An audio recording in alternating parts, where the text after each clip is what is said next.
وہی راڑا سانگا کہ جس کے بارے میں یہ بھی دعویٰ کیا جاتا ہے کہ یہی وہ انسان تھا کہ جس نے بابر کو بھارت آنے کا نیوتا دیا تھا۔ فی الحال اس دور میں میوات کے علاقے پر راج ہوا کرتا تھا حسن خان میواتی کا، کہ جو راجہ نہر خان کی اس سلطنت کے آخری اور ان کی نسل کے بھی آخری حکمران تھے۔ انہوں نے اس جنگ میں راڑا سانگا کی طرف سے لڑنے کا فیصلہ کیا۔ راڑا سانگا کے پاس ویسے تو راجپوتوں کی 80,000 سے لے کر 1,00,000 کے قریب فوج موجود تھی، دوسری طرف بابر کے پاس صرف 40 سے 50,000 کی ہی فوج موجود تھی، اور اس حساب سے اس کے پاس آدھی فوج تھی۔ مگر ظہیر الدین بابر کے پاس پلس پوائنٹ یہ تھا کہ اس کی فوج نہ صرف ویل آرگنائز تھی بلکہ ساتھ ہی ساتھ اس کے پاس وہ خطرناک توپیں بھی ہوا کرتی تھیں کہ جن توپوں کو راجپوتوں کی آدھی سے زیادہ فوج تو پہلی بار دیکھ رہی تھی، اور جو لوگ اس کو پہلے سے جانتے بھی تھے تو ان کے پاس اس کا مقابلہ کرنے کا تجربہ موجود نہیں تھا۔ ساتھ ہی ساتھ بابر کہ جس کا بچپن ہی تلواروں اور گھوڑوں کے سائے میں گزرا تھا اور اس نے اپنی پوری عمر جنگوں کے میدان میں ہی گزاری تھی، اس کو اسٹریٹجی یعنی کہ رننیتی بنانے میں بھی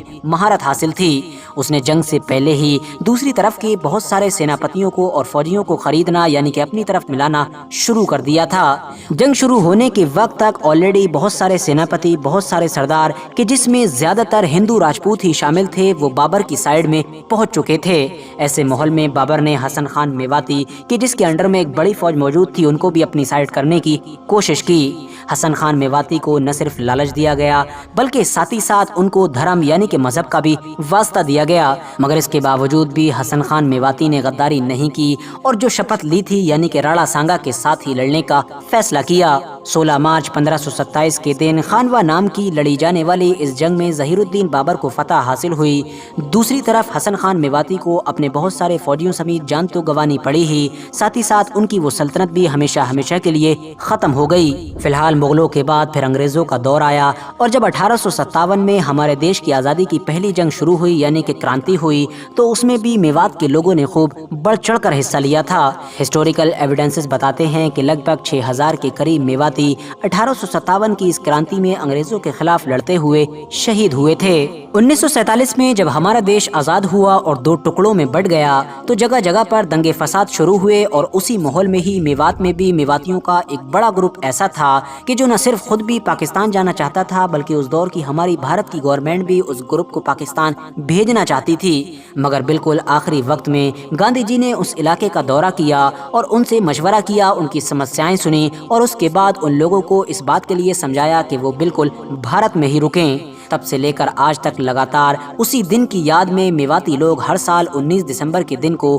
میوات دیوس کے طور پر مناتے ہیں۔ آج کے دور میں میوات کا یہ پورا علاقہ ایگریکلچر کو لے کر جانا جاتا ہے کیونکہ اس علاقے میں رہنے والے زیادہ تر لوگ کسانی سے ہی جڑے ہوئے ہیں۔ مگر دوستو قسمت کا ستم دیکھیے کہ جس میوات کے علاقے میں کسی دور میں امیر سے امیر سلطنتیں قائم ہوا کرتی تھیں اور جس میوات کی زمین سے طاقتور حکمران جنم لیا کرتے تھے، وقت کے ساتھ ساتھ وہ علاقہ غریب سے غریب اور بیکورڈ سے بیکورڈ ہوتا چلا گیا۔ آج حالات ایسے ہیں کہ ایجوکیشن اور باقی فیسلٹیز کو تو چھوڑیے، اس علاقے کے لوگ صاف پانی کے لیے بھی ترس جاتے ہیں۔ اس علاقے کے لوگوں کا کہنا ہے کہ جب بھی کسی طرح کے کوئی الیکشن ہوتے ہیں تو وہ ہمیشہ سب سے پہلے پانی کا مدعا اٹھاتے ہیں، مگر اس کے باوجود بھی انہیں پینے، کپڑے دھونے یا اس طرح کی بیسک ضرورتوں کے لیے بھی پانی نہیں مل پاتا ہے۔ ایجوکیشن کا حال یہ ہے کہ یہاں کا لٹریسی ریٹ 55% سے بھی نیچے ہے، یعنی یہاں کی صرف 54 سے 55% آبادی ہی پڑھی لکھی ہے، جو باقی انڈیا کے مقابلے میں کافی گرا ہوا ہے۔ آپ کو سن کر شاید جھٹکا لگے گا کہ میوات کہ جس کو اب ہم نوح کے نام سے جانتے ہیں، یہ ضلع نہ صرف آس پاس کے ہی علاقوں میں بلکہ اس وقت پورے ہی بھارت میں سب سے زیادہ پچھڑا ہوا ضلع ہے۔ ہاں دوستو، آفیشیلی یہ بات کئی رپورٹ سے کلیئر ہو چکی ہے۔ ان تمام چیزوں کو لے کر جہاں ایک طرف میوات کے لوگ وقت وقت پر آنے والی سرکاروں کو ذمہ دار ٹھہراتے ہیں اور یہ کہتے ہیں کہ کیونکہ اس علاقے میں وہ لوگ زیادہ سنکھیا میں ہیں تو ان کے ساتھ سوتیلا سلوک کیا گیا، تو وہیں دوسری طرف ساری سرکاریں ان تمام چیزوں کا ذمہ دار خود میواتی لوگوں کو مانتی ہیں، اور ان کے مطابق ان ساری چیزوں کی وجہ صرف اور صرف میواتی لوگ خود ہی ہیں۔ فی الحال دوستو، اس ویڈیو سے پہلے آپ لوگ میوات کے بارے میں کتنا جانتے تھے؟ ویڈیو کے کمنٹس باکس میں ضرور بتائیں۔ ساتھ ہی ساتھ میوات کے علاقے کی آج کی جو کنڈیشن ہے اس کے بارے میں آپ لوگ کیا رائے رکھتے ہیں، اور آپ لوگوں نے ابھی تک اس کے بارے میں کیا کیا پڑھا ہے، کمنٹس باکس میں ضرور شیئر کریں۔ ویڈیو پسند آنے پر نہ صرف ویڈیو کو لائک کریں بلکہ اپنے فرینڈز کے ساتھ بھی ضرور شیئر کریں، اور اسی طرح کی نالجیبل اور ہسٹوریکل ویڈیوز ہمیشہ دیکھنے کے لیے ہمارے اس چینل کو سبسکرائب کرنے کے ساتھ ساتھ بیل آئیکن کو بھی ضرور پریس کریں۔